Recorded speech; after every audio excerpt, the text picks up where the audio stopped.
नमस्ते and welcome to अपना post presents मन से बात। यहाँ हम आम लोगों की कहानियाँ सुनते हैं और उनके एक्सपीरियंसेस को बैठ के शेयर और डिस्कस करते हैं जो कि सोसाइटी में बड़े बड़े इम्पैक्ट ला रहे हैं। प्लांटेशन, पर्यावरण, स्वच्छता और अपने शहर से प्यार कितना ज़रूरी है, आज हम जानेंगे हमारे स्पेशल गेस्ट स्पर्श द्विवेदी जी से। नमस्ते स्पर्श जी, हमारे साथ जुड़ने के लिए। प्लीज़ हमारे लिए, जनता के लिए इंट्रोड्यूस करिए अपने आप। श्योर। मेरा नाम स्पर्श द्विवेदी है और मैं आपका बहुत बहुत धन्यवाद देता हूँ कि आपने अपना पोस्ट में आज मुझे आमंत्रित किया। और मैं वैसे कॉर्पोरेट प्रोफेशनल हूँ, मैं एक इंश्योरेंस कंपनी में एज ए रीजनल हेड काम कर रहा हूँ और उसके साथ साथ कुछ हम लोग कम्युनिटी इनिशिएटिव्स भी करते हैं। कम्युनिटी सर्विस को लेके कई सारे इनिशिएटिव्स हैं हमारे।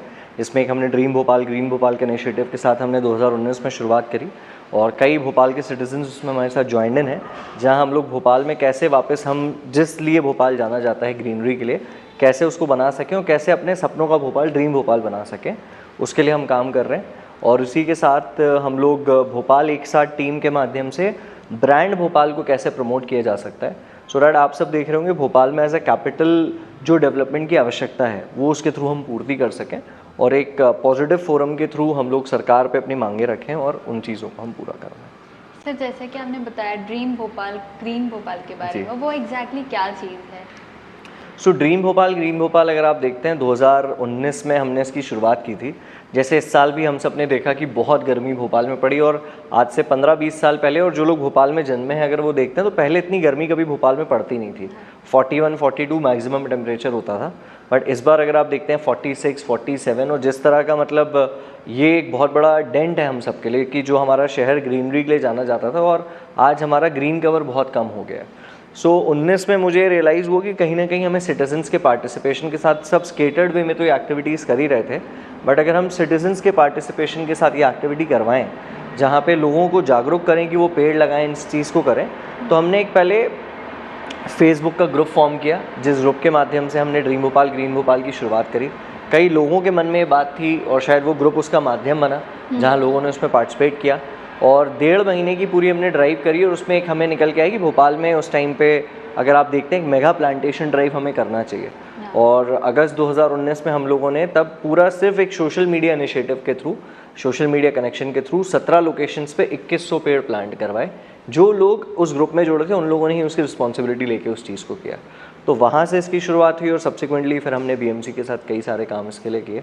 तो भोपाल के लिए कैसे लोगों को भोपाल में ग्रीनरी के लिए जागरूक किया जाए, हमारे जो नेचर है उसके लिए किया जाए, उसको लेके उसकी शुरुआत। तो आपको ये इंस्पिरेशन क्लाइमेट चेंज की वजह से आई या ये आपके मन में खुद आया कि नहीं, मुझे अपना भोपाल थोड़ा ग्रीनरी कम दिख रही है? देखिए, इसमें 2 रीजंस मैं बोल सकता हूँ। एक तो बिल्कुल गर्मी जो थी, तो हम सबको आज की डेट में जो भोपाल में रहते हैं वो कहीं भी जाएं तो उनको लगता है वेदर भोपाल टाइप का नहीं है, जो बिल्कुल प्लेजेंट एक वेदर था।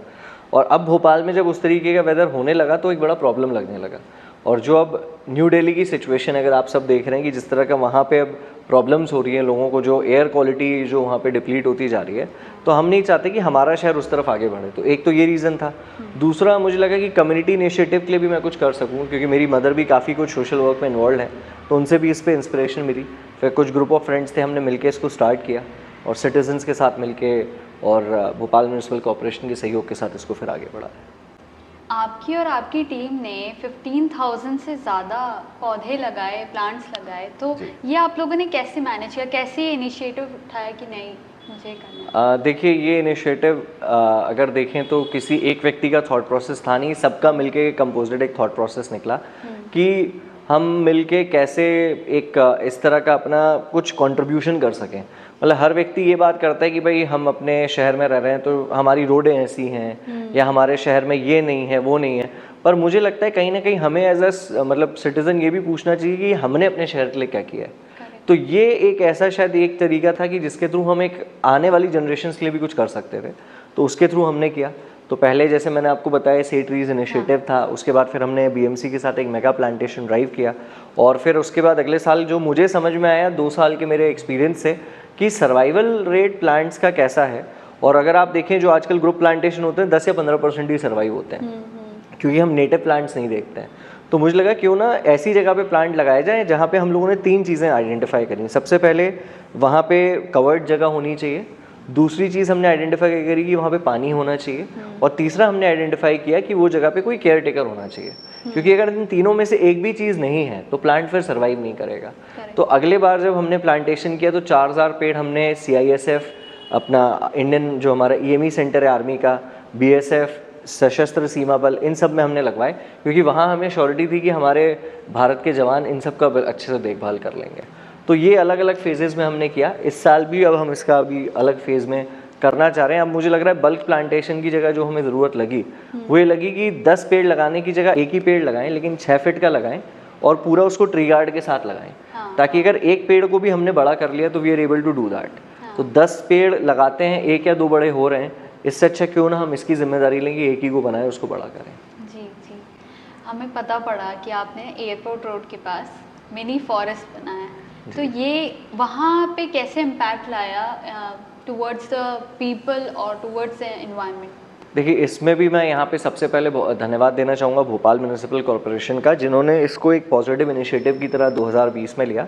हमने तब जो वहाँ पे BMC कमिश्नर थे विजय दत्ता जी, उनसे संपर्क किया कि हमें इस तरह का एक प्लांटेशन ड्राइव करना है। उन्होंने बड़ा पॉजिटिवली, सिर्फ मैं बता सकता हूँ 7 दिन के अंदर उन्होंने बताया कि ये जगह अवेलेबल है, आप लोग स्काउटिंग कर लीजिए, अगर आपको ठीक लगता है तो वहाँ पर हम करवा सकते हैं। सो हमने एयरपोर्ट की जगह फाइनल की, रीज़न बीइंग कि वहाँ पे फ्लाईओवर्स बने तो कई पेड़ों की कटाई हुई थी। तो एयरपोर्ट के पास जो ज़मीन हमें खाली मिली तो BMC ने वहाँ पे पूरे उसका, अगर आप देखते हैं, उसको कवरिंग करवाया, पूरा वहाँ पे सारी चीज़ें मेंटेन करवाई।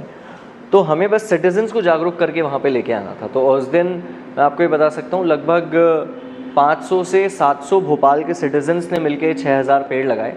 अलग अलग जगहों के लोगों के, हमने आसपास की जो रेसिडेंशियल सोसाइटीज़ थी उन्हें कॉन्टैक्ट किया, और ये अपने आप में अगर आप देखते हैं, आज अगर आप वहाँ से जाते हैं नेचुरल वे में वो पूरा एक फॉरेस्ट की तरह क्रिएट हो गया। क्योंकि ये तीनों चीज़ें थी, कवर्ड जगह थी, पानी था, देखभाल हो रही थी, और लोगों ने पार्टिसिपेट करके वो चीज़ की। तो मुझे लगता है कि आज अगर मैं करूँ तो मैं अपने शहर के लिए ये चीज़ कर सकता हूँ कि हाँ, एक ये योगदान है जो सबके सहयोग से हम लोग अपने शहर के लिए कर पाए। तो वहाँ से मुझे लगा कि और एक सही जगह पे हमने लगाया जहाँ पे सबसे ज़्यादा पेड़ों की कटाई हुई। तो अब अगर आप वहाँ से बस एयरपोर्ट से 100 मीटर आगे बढ़ेंगे तो बस लेफ्ट हैंड साइड पे आपको पूरा वो फॉरेस्ट की तरह एक वो जगह दी जाएगी। अच्छा, इसमें आपको सर चैलेंजेस भी बहुत आए होंगे, क्योंकि आपने इतने लार्ज स्केल पे किया है, तो कुछ आप शेयर कर सकते हैं क्या? देखिए, अभी जो चैलेंज आता है, सबसे पहले कई मेरे पास ऐसी रिक्वेस्ट आती हैं कि हमें प्लांटेशन करना हो। पहली बात, हम कोई मतलब ऐसा नहीं है कि कोई गवर्नमेंट फंडेड या किसी तरह से फंडेड हुआ, इट्स अ सिटीजन्स फोरम। तो सब कोलैबोरेट करते हैं, क्राउड फंडिंग करते हैं, अपने अपने सब इन्वेस्ट करते हैं, उसके साथ हम लोग करते हैं। तो आज जो सबसे बड़ा चैलेंज मुझे लगता है कि हमें एक ऐसी जगह आइडेंटिफाई करना कि जहाँ पे प्लांटेशन हो सके। कई लोग मुझे इस टाइम पे कांटेक्ट करते हैं, बात करते हैं कि हमें पेड़ चाहिए, तो मैं अब 3 चीज़ें पूछता हूँ कि ये 3 चीज़ें हैं, तो उसमें से जवाब जिसका आता है मैं उसी को देता हूँ। और मैं आपको बता सकता हूँ 10 में से सिर्फ 2 ही ऐसे लोग हैं जो वापस आते हैं कि हाँ, हमारे पास ये तीनों चीज़ें अवेलेबल हैं। क्योंकि हम एक चीज़ आइडेंटिफाई करके चलें, जो मुझे एक्सपीरियंस से, हमारे एक्सपीरियंस से समझ में आया कि लोग प्लांटेशन कर लेते हैं, फ़ोटोज़ खिंच जाती हैं, 2-3 महीना पेड़ देख भी लेते हैं, बट उसके बाद फिर उसका कुछ पता नहीं चलता। सो हमें ये लगता है कि लोग एक ही लगाएं, बट उसकी जिम्मेदारी के साथ लगाएं। भाई, अगर आप एक ट्री गार्ड के साथ एक बड़ा पेड़ भी लगाते हो तो 500 रुपये में आप उसके लिए काम कर सकते हो, और अगर आप उसको साल भर भी पूरा पानी वानी सब करवाते हो तो आप 1000 रुपये में ये इंश्योर कर लेते हो कि वो पेड़ अगले साल तक बड़ा हो जाएगा। क्योंकि ना मवेशी उसको खाएंगे, क्योंकि बड़ी हाइट है, ट्री गार्ड लगा हुआ है, तो आप कम से कम उसकी श्योरिटी ले लेते हो। और सबसे एक इम्पॉर्टेंट बात इसमें ये भी है कि हमें नेटिव पेड़ आइडेंटिफाई करना बहुत ज़रूरी है। तो एक ये चैलेंज भी आता था पहले कि हम रैंडम प्लांटेशन करते थे, अब हमने स्पेसिफिक पकड़ लिया कि हमें नीम करना है, क्योंकि ऑक्सीजन भी अच्छी दे रहा है, प्योर भी कर रहा है हवा को, और सर्वाइवल रेट अच्छा है। हम आंवला का करते हैं, हम सुटपर्णी का करते हैं, जो कि ऑक्सीजन में रिच है। और कोविड में हम सब ने देखा कि ये अपने आप में ऑक्सीजन को लेके कितना क्रंच था। तो मुझे लगता है कि दिस इज़ समथिंग जो हम लोग अपने आगे की जनरेशन्स के लिए, क्योंकि एक पेड़ बनने में 10 साल लगेगा, तो कम से कम नेक्स्ट जनरेशन के लिए तो हम कुछ देके जा सकते हैं उसी। सही बात है सर। जैसे हमें बोला जाता था कि जब हम बचपन से गुजरे तो हमें बोला जाता था कि आपको पेड़ बच्चे जैसे उगाने हैं। तो हम अब शायद उस चीज़ को समझ पाएँ और उस चीज़ को और आगे बढ़ा पाएँ। ये भी बोला जाता है, अगर आप देखते हैं कि एक पेड़ 10 बेटों के बराबर है। मतलब अगर आप देखें तो वो मतलब इतना काम करता है कि आपके लिए मतलब उसकी क्या यूटिलिटी है, और वो आने वाले कई जनरेशन्स तक आपके परिवार के साथ रह सकता है। तो वो भी लोगों को समझना बहुत ज़रूरी है। जी जी सर। मैं दर्शकों से यही अनुरोध करती हूँ कि आप पेड़ लगाइए, जैसा सर ने बताया।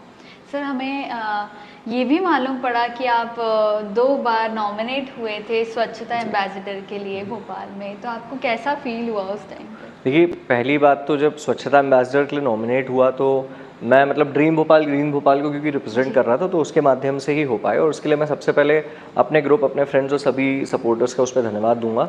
और मुझे भोपाल म्यूनिसिपल कॉर्पोरेशन को भी धन्यवाद देना है कि उन्होंने एक ऐसी टीम आइडेंटिफाई करके लोगों को बनाया जो कि भोपाल के लिए कुछ कर सकें।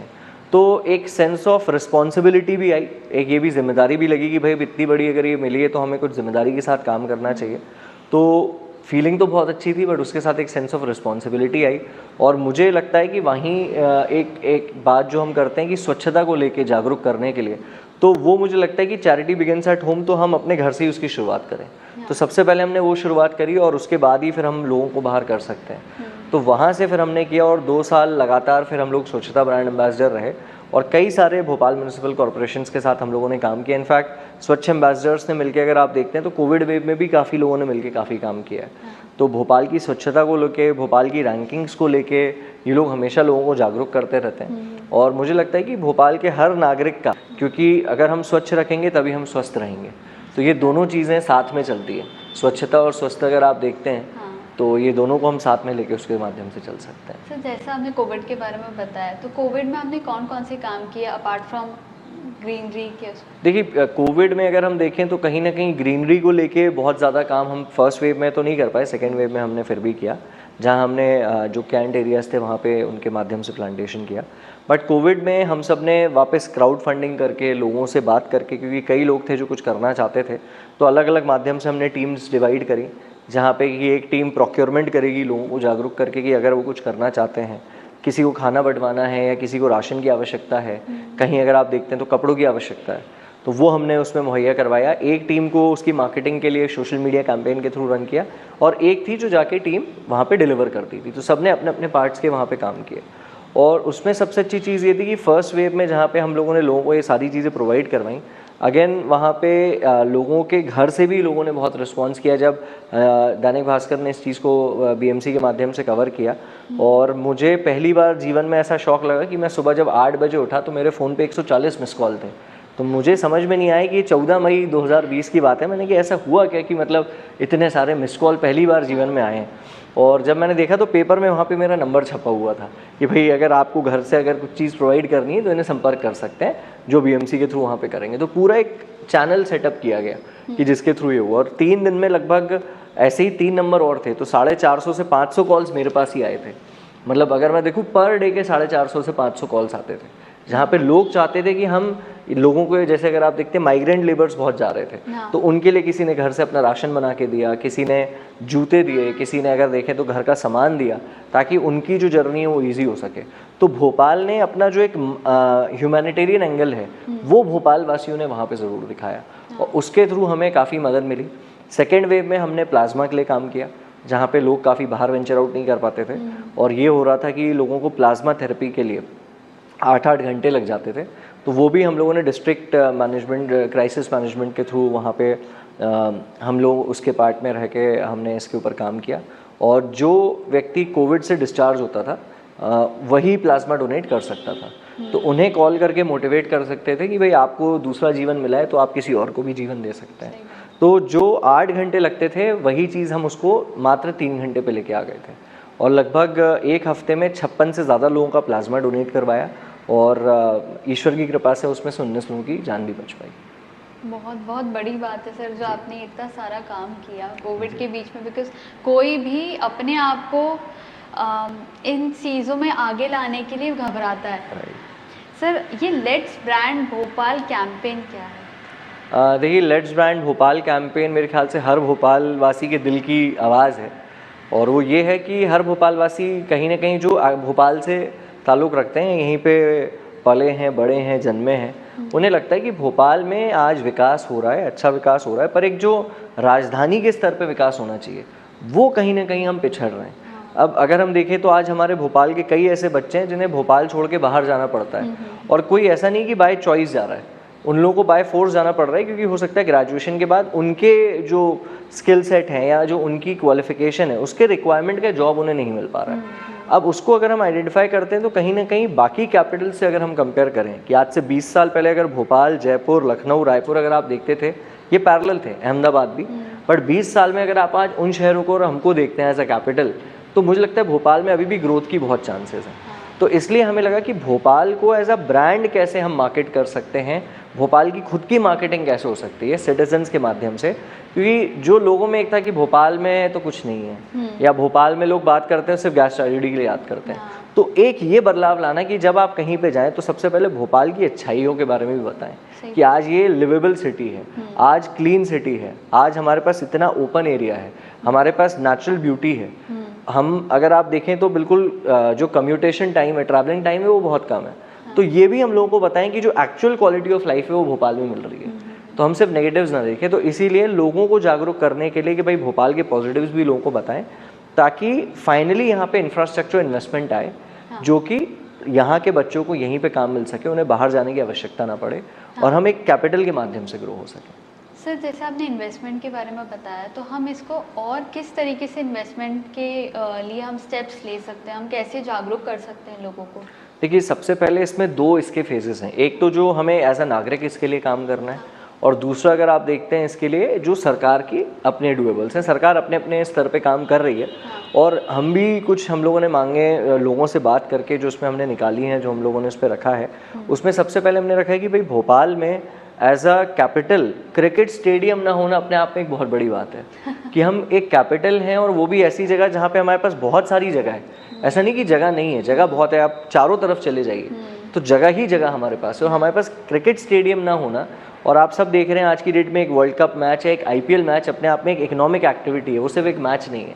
तो सारे गेम्स अच्छा कर रहे हैं बट अगर क्रिकेट आ जाता है तो एक इकोनॉमिक एक्टिविटी के तौर पे आप पूरे शहर के लिए वहाँ पे इसको कर सकते हैं कि पूरे शहर के कई लोगों को उसमें काम मिल सकता है। तो एक क्रिकेट स्टेडियम की हमने जैसे मांग रखी तो इन्वेस्टमेंट भी है प्लस शहर को आगे ले जाने की चीज़ भी है। दूसरा हमने सोचा कि क्यों ना भोपाल में मध्य प्रदेश का सबसे बड़ा कन्वेंशन सेंटर बने। इसका मतलब ये है कि भाई अगर 5,000 10,000 लोगों का कन्वेंशन सेंटर हम बनाते हैं तो कई बड़े आयोजन हैं जो भोपाल में हो सकते हैं, जिसको आज आप भोपाल को इवेंट हब भी बना सकते हैं। तो लोगों को उससे दूसरा एडवांटेज ये कि अगर जैसे स्टेडियम आता है या कन्वेंशन सेंटर आता है तो अपने आप कनेक्टिविटी दूसरी जगह से बेहतर बनानी पड़ेगी ताकि लोग यहाँ पे इस चीज़ को कर सकें। और कोई भी सिटी में देखिए हो सकता है पहले वो ना हो, बट ऐसा नहीं है कि पॉसिबिलिटी नहीं है। तो जब लोग आना चाहेंगे, लोग बोलेंगे कि वहाँ पे इतना बड़ा इवेंट हो रहा है तो हमें वहाँ पे कनेक्टिविटी चाहिए, अपने आप सेक्टर्स बढ़ेंगे तो फ्लाइट कनेक्टिविटी भी बढ़ेगी। तो ये भी उसका एक उद्देश्य था कि इसके थ्रू कैसे और चीज़ बढ़ेगी। और तीसरा हमने बोला एक स्पेशल इकोनॉमिक जोन, या जैसे अगर आप दुबई जाते हैं एक फ्री जोन है, फ्री जोन में टैक्सेस वहाँ पे बहुत आपके रिड्यूस हैं, कम लगते हैं, वहाँ पे कई कंपनीज ने अपने इन्वेस्टमेंट्स कर रखे हैं। तो हो सकता है कि अगर इस तरह से भी गवर्नमेंट सोचे कि यहाँ पे एक फ्री जोन या टैक्स रिड्यूस जोन या उस तरह से स्पेशल इकोनॉमिक जोन क्रिएट किया जाए ताकि यहाँ पे बड़े कॉर्पोरेट्स आके, कंपनीज आके काम करें और यहीं के रहवासियों को यहीं पे काम मिले। ताकि देखिए कोई भी अपना घर छोड़ के स्वेच्छा से नहीं जाना चाहता, तो अगर एक व्यक्ति जाए भी तो वो एक विकल्प या ऑप्शन की तरह जाए, मजबूरी में ना जाए। तो ये इसके थ्रू मेरे ख्याल से शहर भी बढ़ेगा और बाकी चीज़ें भी होंगी। पर हमें ये भी ध्यान रखना है, जो हमारी पहली चीज़ है कि इन सब में हमें हमारे एनवायरनमेंट, हमारी ग्रीनरी को कॉम्प्रोमाइज़ नहीं करना। करेक्ट करेक्ट, सही बोल रहे हैं सर आप। क्योंकि अभी जैसे हमने देखा कि कुछ समिट्स यहाँ पे हुई थी, उसकी वजह से काफ़ी डायरेक्ट फ्लाइट्स भी चालू हो गई, जो कि बहुत बेनिफिशियल था। तो ऑब्वियसली इन्वेस्टमेंट्स लोगों ने देखा, लोगों को समझ में आया कि भोपाल बहुत सुंदर है।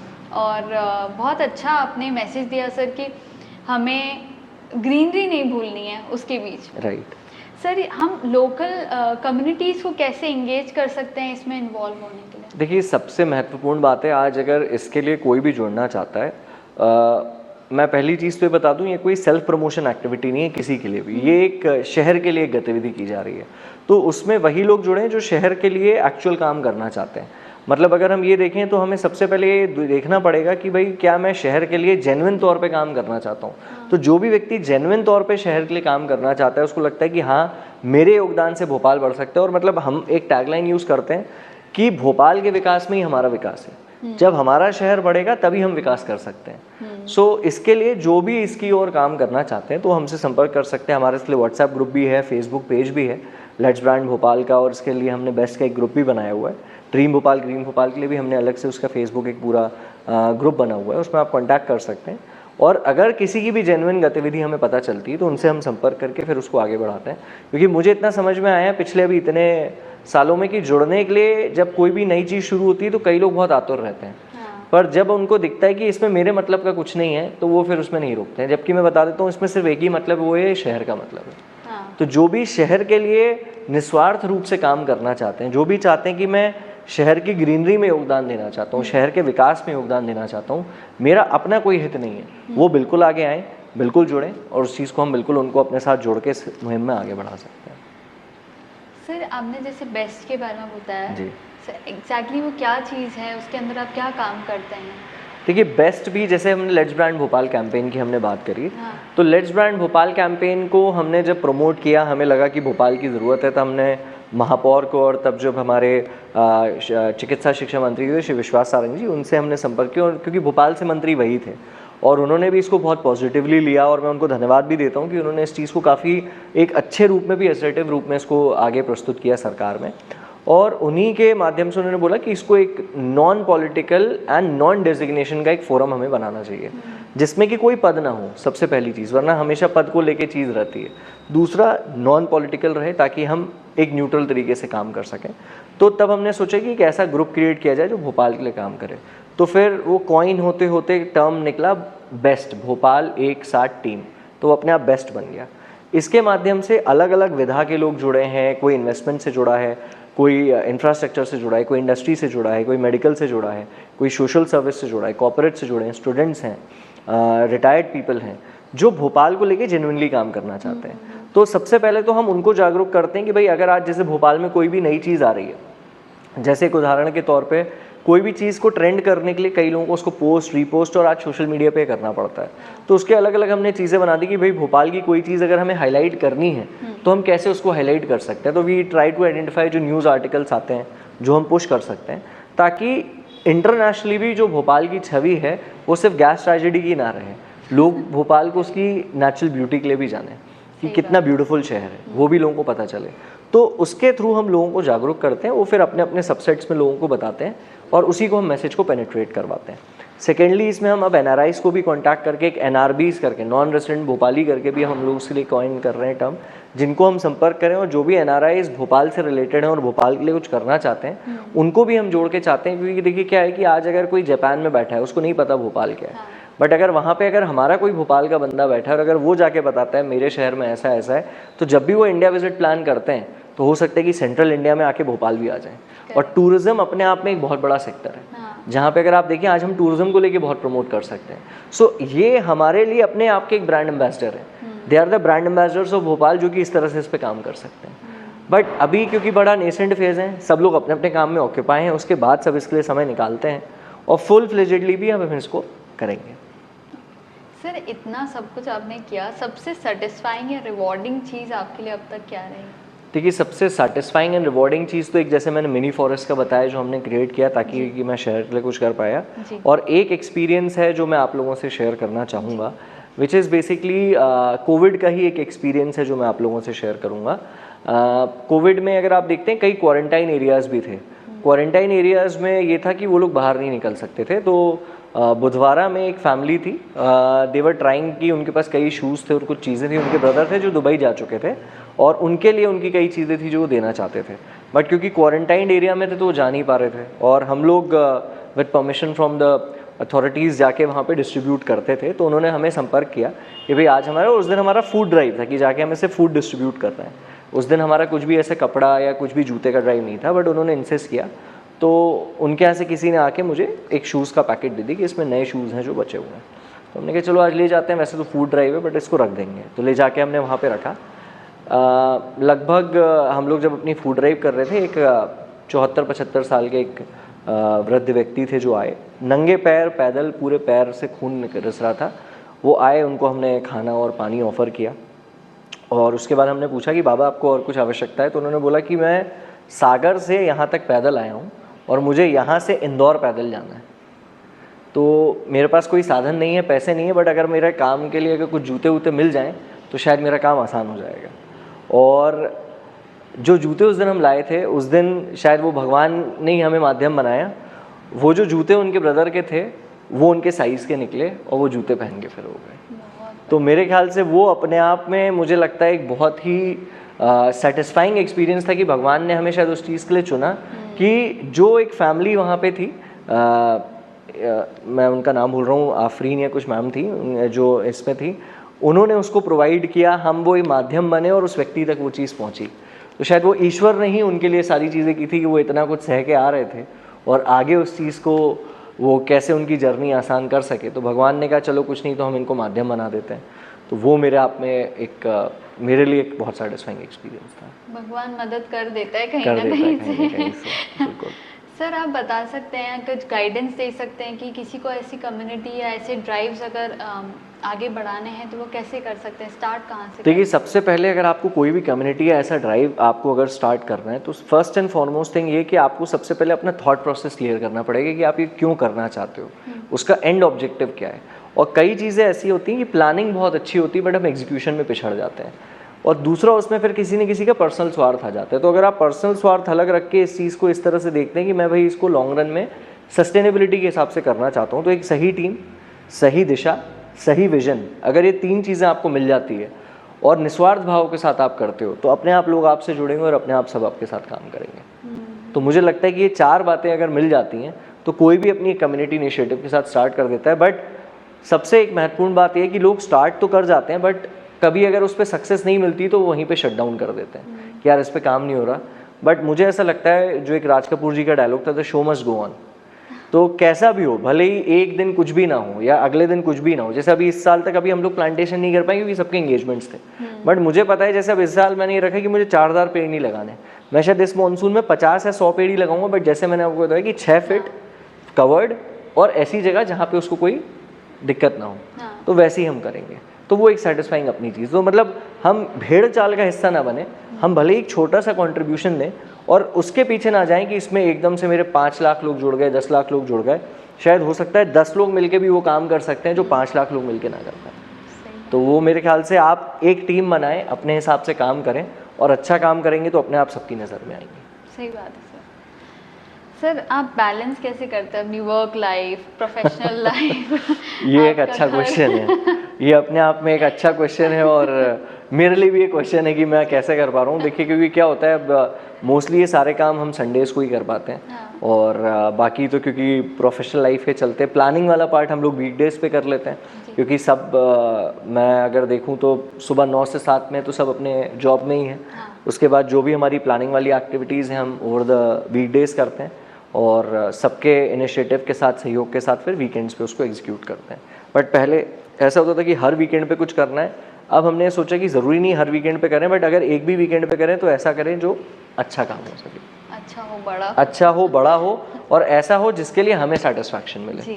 मतलब अब वो किसी को दिखाने का काम ना हो, बट वो ऐसा हो कि जिसके लिए भी, जैसे अगर एक भी पेड़ लगा, मैंने आपको बताया, बट अगर वो भी बड़ा हो गया तो सेटिस्फैक्शन है कि चलो एक लगाया बड़ा हो गया। तो वो चीज़ अब हमें करने के लिए अब सस्टेनेबिलिटी की तरफ देखते हैं। लोग प्लांटेशन कर लेते हैं पर वो सिर्फ शायद वो एस्थेटिक उसमें लग जाते हैं कि नहीं मुझे एस्थेटिक दिखानी है अपनी जगह तो मैं कर लूँ, पर वो मे बी वो इतना केयर नहीं कर पाते। तो कुछ लोग बहुत अच्छे से केयर कर लेते हैं। और देखिए चाहे प्लांटेशन हो या कोई भी इनिशिएटिव हो, वहाँ पे आपको सबसे पहली चीज़ यही देखनी है कि भाई आप किस उद्देश्य के साथ कर रहे हो और वो उद्देश्य आपके लिए अहम होना चाहिए। कई बार हम ये रखते हैं कि उद्देश्य के पहले हम अपना पर्सनल इंटरेस्ट या फिर कुछ और इंटरेस्ट रख देते हैं। मुझे लगता है उद्देश्य ज़्यादा महत्वपूर्ण है। अगर आप वो चीज़ आगे लेके चलोगे तो फिर आपको, अगर आप अकेले भी चल रहे हो तो कोई चैलेंज नहीं आएगा, बट अगर आप टीम में चलते हो तो काम जल्दी होते हैं, बेहतर होते हैं और सबके काम डिवाइडेड रहते हैं। तो आप अगर मान लीजिए अगर आप 10 फीट भी जा रहे थे तो टीम के साथ जाओगे तो आप उस चीज़ को 100 फीट तक भी लेके जा सकते हो। सही बोल रहे हैं सर। क्या फ्यूचर प्लान्स हैं और गोल्स हैं आपके? देखिए मेरे फ्यूचर प्लान्स और गोल्स बहुत सिंपल हैं। मुझे भोपाल के लिए कुछ करना है और मुझे ऐसा लगता है कि आज जो एक नारा हम लेके चलते हैं जिसको मैं हमेशा बोलता हूँ, जय भोपाल, विजय मध्य प्रदेश, अजय भारत, इसी चीज़ को मैं आगे लेके सार्थक करना चाहता हूँ कि जहाँ भी हो भोपाल का नाम, मतलब एक भोपाल के रहवासी में उसको लेके गर्व की फीलिंग आए।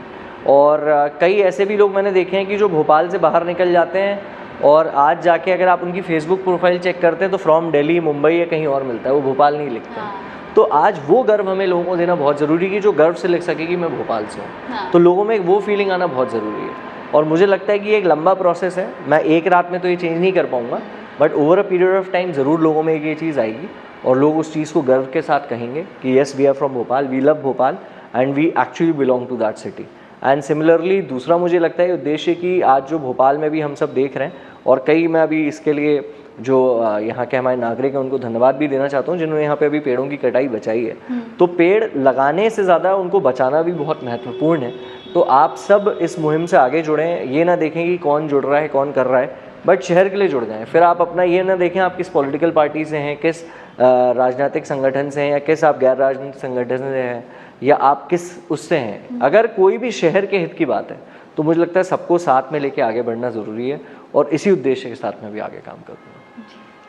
सर, आप हमारे व्यूअर्स और अपना पोस्ट के लिए कुछ मैसेज देना चाहेंगे? बिल्कुल, तो सबसे पहले मैं अपना पोस्ट को बहुत बहुत धन्यवाद देता हूँ। मेरी आपको बहुत बहुत शुभकामनाएं कि एक सार्थक आपने आज ये चर्चा यहाँ पे आयोजित की, और इस चर्चा के माध्यम से अगर 2 लोग या 4 लोग भी प्रेरित हो जाते हैं जो अपने तरफ से भोपाल के लिए कुछ कर सके, तो मुझे लगता है कि आपका और मेरा उद्देश्य पूरा हो जाएगा। और एक बहुत अच्छा संदेश भी आपके थ्रू, इस अपना पोस्ट के थ्रू ये जा रहा है कि लोगों को इस बारे में भी जागरूकता बढ़ रही है कि अपने शहर से प्यार करें और अपने शहर के एनवायरनमेंट से प्यार करें, और ये चीज़ ज़रूर देख के चलें कि हम अपनी संस्कृति के साथ आगे बढ़ें। क्योंकि हम लोग वर्ल्ड एनवायरनमेंट डे तो 5 जून को मना लेते हैं, बट मुझे लगता है कि भारत के हिसाब से जो असली एनवायरनमेंट डे वो हमारी हरियाली अमावस्या आती है, जब बारिश हो जाती है। क्योंकि जब एनवायरनमेंट डे आता है तब तो इतनी गर्मी रहती है कि तब प्लांटेशन का कोई औचित्य नहीं है। लेकिन अगर हम अपनी संस्कृति के साथ काम करेंगे तो इस चीज़ को कर पाएंगे। तो मुझे लगता है कि जो भी आज आपको यहाँ पे व्यू कर रहे हैं वो इन मैसेजेस को ज़रूर देखें, अपना पोस्ट को फॉलो करें, अच्छे अच्छे वीडियोस उनको मिलते रहेंगे और इसी तरीके से वो लोग प्रेरित होते रहेंगे। Thank you so much. बहुत बहुत धन्यवाद सर। हम अपने नेक्स्ट एक छोटा सा सेक्शन की तरफ चलेंगे, रैपिड फायर राउंड की तरफ। आप वन लाइनर्स या आप कुछ चूज़ भी कर सकते हो उसमें से, जो भी आप सकें। पहला सवाल, one word to describe your country. One word to describe my country, pride. Okay. One word to describe Bhopal. One word to describe Bhopal is love. Okay. Favourite spot in Bhopal. Favourite spot in Bhopal for me is Kaliasot. मेरा college भी वहीं पे था, excellence, तो मुझे वो spot बहुत पसंद। Most inspiring person you have worked with. Most inspiring person I have worked with, I can say, मैं कोट करना चाहूँगा यहाँ पे इरशाद सर को, जो कि भोपाल के DIG थे, और मैं कोट करना चाहूँगा यहाँ पे अविनाश लवानिया सर को, जिनको मैंने कोविड में लाइव देखा है बाहर जाते हुए, और लोगों को मतलब बीच में जब बिल्कुल खतरे में थे तो कहते हैं ना लीड बाय एग्जाम्पल, तो वहाँ पे they have led by example की मतलब लोगों के बीच में जाके लोगों से मिलके संपर्क करके जैसे उनकी प्रॉब्लम्स को रिजॉल्व करना है, और दिन भर मतलब 20-20 घंटा काम करने के बाद भी अगले दिन वापस उसी शिद्दत के साथ काम करना। और उसी के साथ मुझे लगता है कि मैं मतलब किदवई सर को भी यहाँ पे कोट करना चाहूँगा, जिनके विजन के साथ काफ़ी चीज़ें हो पाई। तो ये मुझे लगता है कि जिनके साथ मैंने काम किया और मैं इंस्पायर हुआ।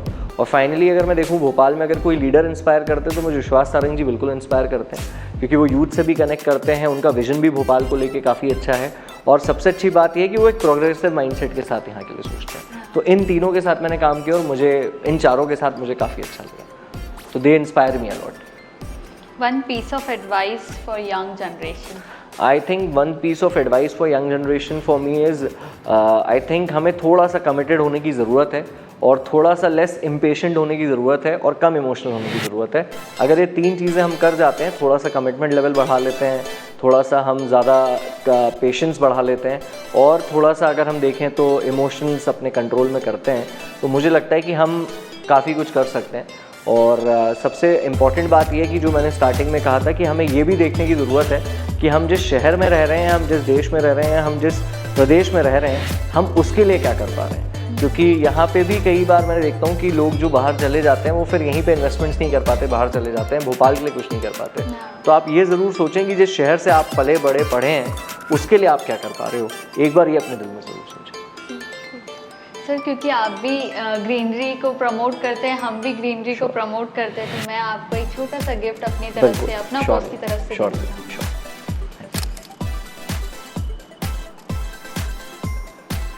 अपने पर्यावरण से प्यार करते रहें, स्वच्छता बना के रखें और अपने शहर से प्यार करते रहें। थैंक यू सो मच अपना पोस्ट प्रेजेंस मन से बात में जुड़ने के लिए।